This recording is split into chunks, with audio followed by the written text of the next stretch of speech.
This is like completely random, but does anyone remember that song from like the beginning of the pandemic by like, I think it had like Baby, Drake, and Yachty, Oprah's bank account? I don't know why that song is in my head, but I feel like we don't like talk about that enough. Like I know the focus in the pandemic was After Hours by The Weeknd, but I feel like we don't take a moment to just appreciate Oprah's bank account. That is one of the best songs ever made, and I don't think we give it enough credit. Now that we've gotten the shenanigans out of the way, welcome to Nets Republic. Welcome to Nets Republic. I told you, I bought all the Basquiat merch I could because I had a feeling we'd never see it again. They were saying, oh no, but they gonna charge the white one. They never did. So I made sure I got all the Basquiat merch I possibly could, but that's not here or there. Welcome to another video here on Nets Republic. It's the kids sever the bond. We are here to talk about Kyrie Irving dropping 60 points.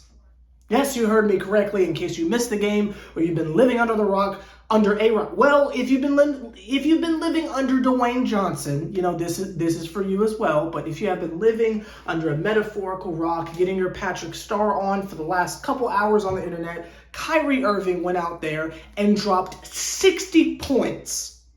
Now, just to run back the last couple of recent stretches of games of what our two stars have acquired or procured, if you will, Kyrie Irving drops 50 points on Giannis in them to win. I believe Giannis played, yes, to beat the Bucks. This was about a week ago, right? Is it too late to make the Bobby Shmurda jokes? Like, if I say about a week ago, can I still hit the like now that he's out of jail and I feel like the hat still hasn't come back but like is it too late? Is it super dated, or can we still say that? Maybe I'm just old.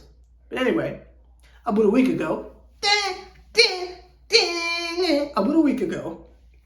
Kyrie Irving put on a 50-point performance, I believe by himself. I don't think KD had come back yet, or maybe he did, I don't remember. But he puts on a 50-point barrage, if you will. Annihilates the defending champions. Kyrie's looking amazing. A couple days later, Kevin Durant drops, what did he do? 53? I believe 53, right? Big performance. I think that was the game against the Knicks, right? Big performance. Everyone's flipping over tables. Oh my God, how do you do it? How do you do it? How do you do it, right? The game after that, which is the game we just watched, that man, Kyrie Irving, says, oh, you dropped 53, KD? Here's 60. And in between those games was the Philly game where the two of them just annihilated Joel Embiid and Harden. We are quickly erasing the point of me asking questions and caring about various storylines. If Kevin Durant is capable of dropping 50 whenever he feels like it, and Kyrie Irving, even though he said it was efficient, maybe the box score says it was efficient, but that man go to Karis LeVert land multiple times where Kai was just throwing up any old thing. I know the box score says it was efficient, and you stat nerds are gonna like die on that hill, but Kyrie was throwing up everything. I mean, do we count how many times he was blocked? I mean, Kyrie was throwing up everything. This man was just shooting every time he got the ball. And granted, that's what made it so amazing, because it's like per touch. I mean, what kind of percentage was that? He was like, what, like 20 for 26 or something like that? Like, those are very good numbers. But just the fact that Kyrie having fun,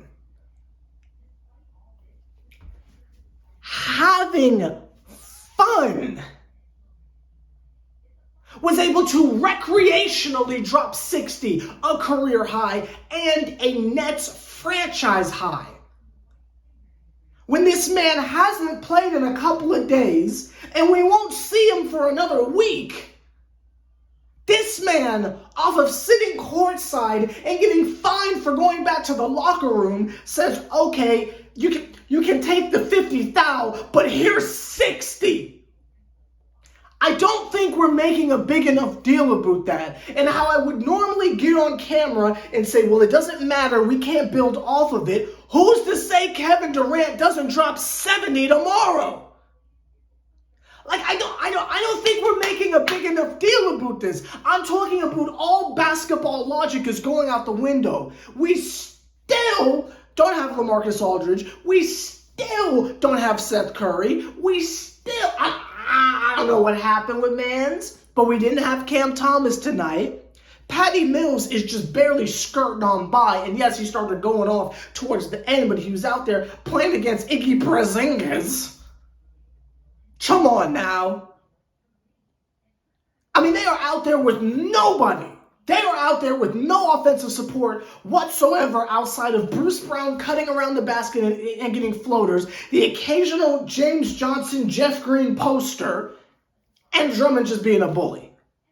But outside of that, we're talking about people that don't really be getting their own shots like that. It's off of ball movement from the crazy attraction of Kevin Durant and Kyrie Irving. And if these two are having a 7-Eleven just show off of, well, anything you can do, I can do better. Like, you feel me? Like, if they're doing some shenanigans like that, it's a game within a game.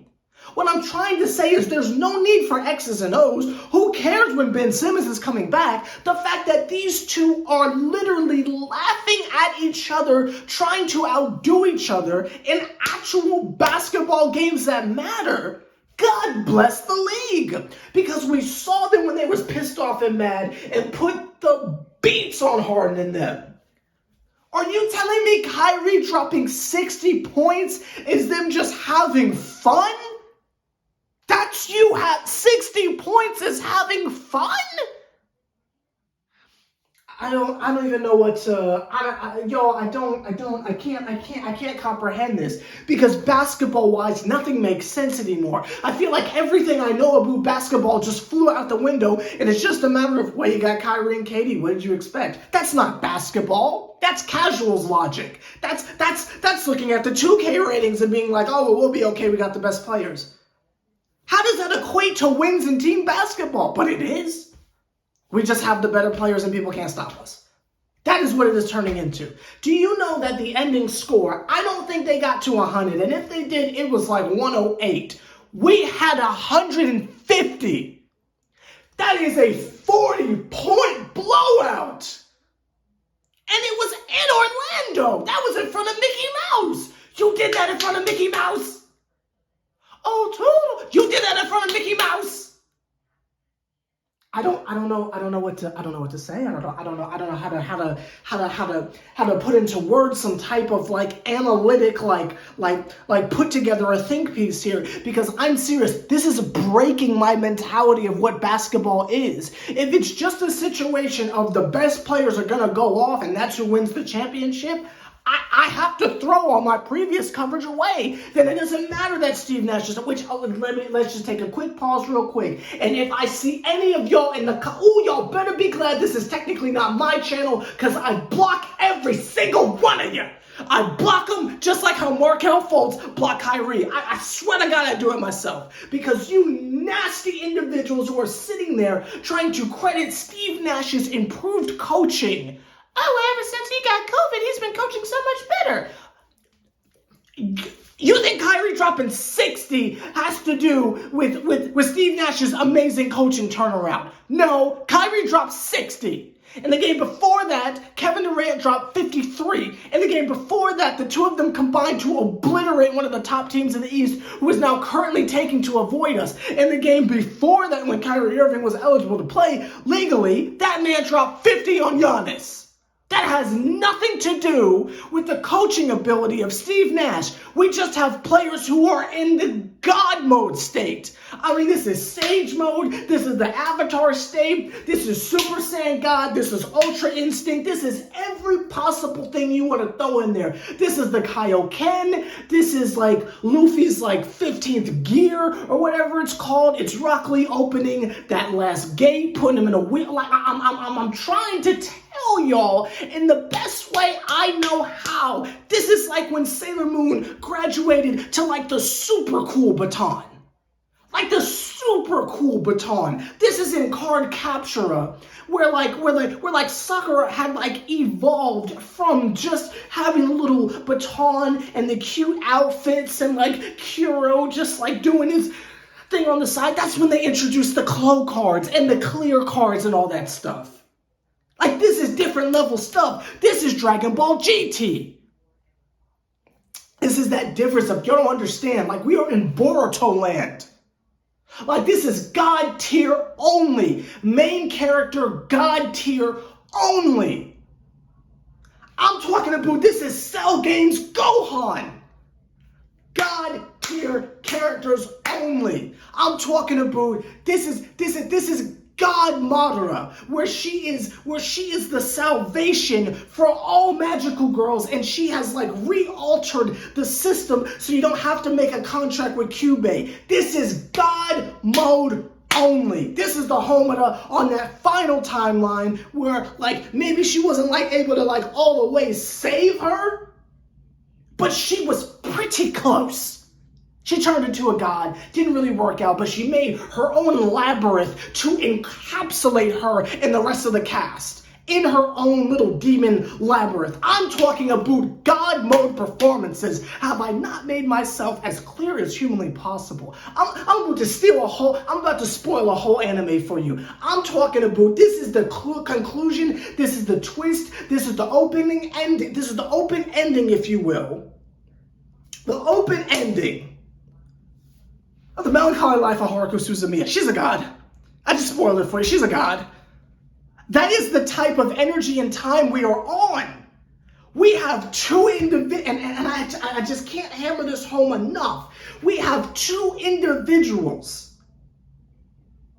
that recreationally are going back and forth of, let's see if I can outscore you, while the rest of the league is trying to do things in desperation. You got LeBron giving it all he's got, captain, he's giving it all he's got to barely push out 250-point performances back-to-back to try to keep the Lakers afloat. It's not working, but trying his hardest. You got Karl Anthony Towns having amazing out-of-body experience, scoring 60 points. Kyrie Irving laughing and getting pulled in the first 3 minutes of the fourth quarter because Steve Nash said, no, that's too much winning. That's enough. Even Charlie Sheen would say that's too much winning. And he still got 60 and got blocked 5 times and still got 60. We're talking about Markelle Fultz was getting so upset at the Kyrie Irving show because the literal entire Amway Center is just clappity clap, just taking in the spectacle that this man starts to aggressively go at Kai, like how they was attacking Patty Mills the other day, just started going at that man aggressively. Like, you ain't gonna do that in my house. Kyrie was so spiritually above it all. This man had broken the matrix in his own basketball relativity terms that this man didn't even notice that Markelle was mad though. He didn't even notice that he was mad though. I swear to God, he didn't see Iggy. When he hit the three, where he crossed the drive out that man and then just pulls up to the side fading like that, I don't think he saw Iggy. I don't think he was aware that Porzingis was even there. That is the type of zone that man is in when you are not even aware that someone is guarding you.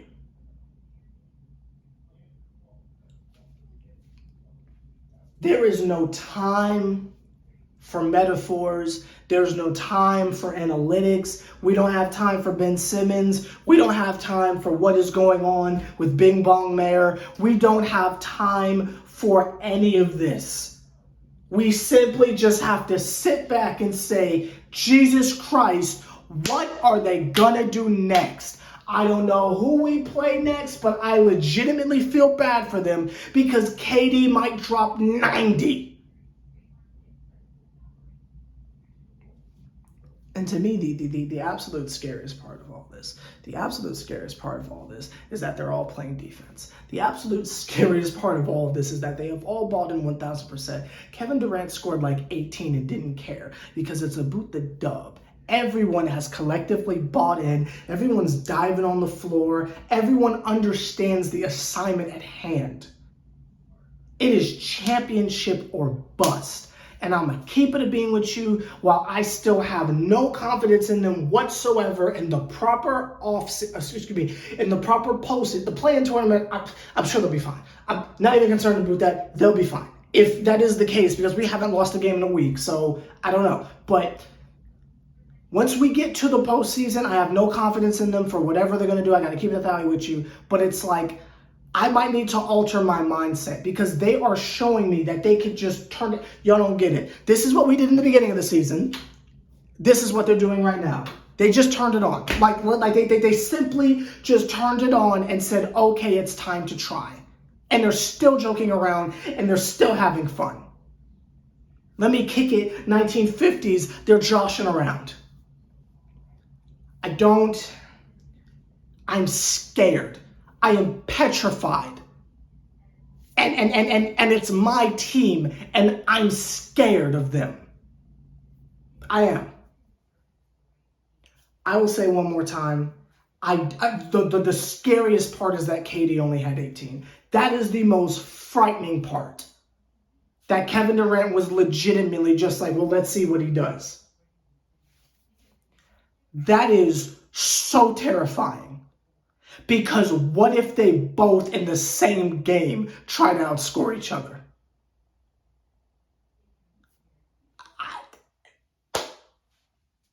Seventh Bond, Nets Republic. Let me know your thoughts. I'm going to the underground bunker because I don't know what Kevin's going to do tomorrow, but I am terrified.